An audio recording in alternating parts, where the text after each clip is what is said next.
In Benue State, the governor, Hyacinth Alia, has granted pardon to 12 inmates at the correctional center in Makurdi as part of the New Year celebration. Well, the governor said the aim was to, among others, decongest the prison. He explained that the inmates were released based on the recommendation of the Benue State Advisory Council on Prerogative of Mercy, headed by the State Attorney General and Commissioner for Justice and Public Order, Fidelis Minyem. The governor charged the released inmates to be of good behavior as they step out of prison to integrate with society and to make use of the skills acquired while in custody to better their lives. Well, to discuss this and many more, I'm joined by Arise analyst Frank Tietie, who is also a lawyer. I mean, there's no better person to help us understand this prerogative of mercy and why it becomes necessary to do so, from time to time. But it's not enough to say, go and sin no more, just urging them to be of good behavior. Well, it's a constitutional power given to the president and the governor. The only problem is that it should not be abused by too much of, by its frequency. The Constitution grants the president the powers and the governor the powers to free any person that has been convicted. And in case of the president, with regards to only persons that are convicted under a federal law, and with regards to the state governor, only persons that have been convicted under a law created by the State House of Assembly. Okay. The tradition is good, it shows compassion, but it also shows a whole lot of irresponsibility. On whose part? On the part of government in general, because first, our correctional centers ought to be reformative centers, but in practice, they are deformative centers because the conditions there are terrible. And to think that the last report I read on this says about 75% of those in correctional centers are those persons awaiting trial. In that case, so why would a state governor not ensure that the justice machinery, the administration of justice in his state is sufficient to ensure that those persons who are awaiting trial shouldn't stay that long in prison custody, but be given a quick trial and actually be freed by the courts? But is it just a problem of the state governor in the case of the subnationals, or is it the entire justice system that seems to grind very, very slowly? First, there is a high rate of criminality, and so some persons just have to be kept away by being arrested, but it's unjust, highly unjust to keep anybody in detention beyond 48 hours in the extreme. Such persons should be put on trial. That's a constitutional provision. But the real truth about it is that it's that of politics. So why should people appeal to the governor at the end of the year, and then on the new year, the governor now takes a list and then announces them? That shouldn't be. In fact, the proper tradition should be when the governor is leaving office. That is, at the end of 4 years, the governor should, at the end of his tenure, the governor should now exercise that, power or prerogative of mercy that is supposed to be strictly exercised based on the advice of a committee, the advisory committee on the prerogative of mercy.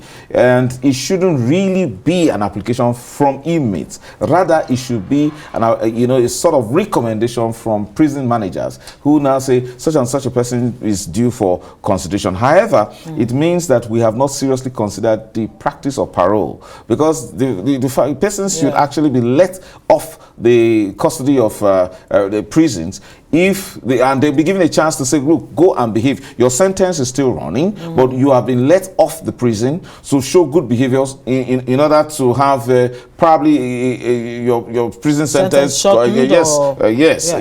reduced, or that kind of thing. But to just free people like that, with a high level of recidivism in our society, puts the order and the normal people who want to obey the law at risk, because the level of criminality is high. The governor of Benue State was complaining that he saw a lot of young people, but you need to see the drug epidemic that is going on right now. Our young people are overtaken by all sort of illicit drugs here in Abuja and across northern Nigeria mainly. It's an explosion that is waiting to happen. And so that's why many of them have been arrested, and then Yahoo Plus and the rest of them in the south and all of that. You make a so very something good point. Really needs to be done urgently. Absolutely, and I wonder what what it is exactly that needs to be done, because I was thinking exactly there are there's a category of people who qualify, you know, to be granted this prerogative of mercy. I mean, I don't believe rapists, terrorists, bandits, kidnappers, and what have you would qualify for this prerogative. No, the truth first, let's understand that the governor's powers are not necessarily restricted to any particular crime.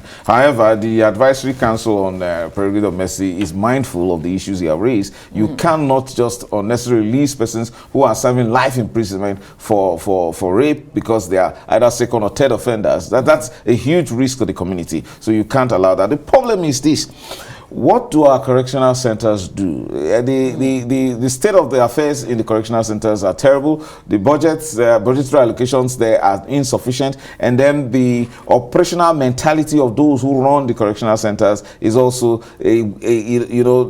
askew when it comes to really applying a sense of correction to the inmates. And that's a real problem. So we need to take another look at our prison system so that we can actually make it, the only way, reformative, but the only way that they are trying. Prisons are being much better than detention centers, because if you look at detention centers of the police or cells in other places, they are, so that those people that think that, and I think those who run the system, the correctional system, think that, well, in order to make it serve a sort of deterrent, make it very hard. So they are feeding the very poor. So you need to know the figures of how much a Nigerian, about 700, there are political figures that are different from that, because the figures that are bandied in the budget are different from what actually translates to feeding the Nigerian prisoner. And so the Nigerian prisoner is actually not only living in squalor, but in serious hunger as a result of deprivations. So I think it's a way of saving face, but I also, like I mentioned earlier, it's an irresponsible approach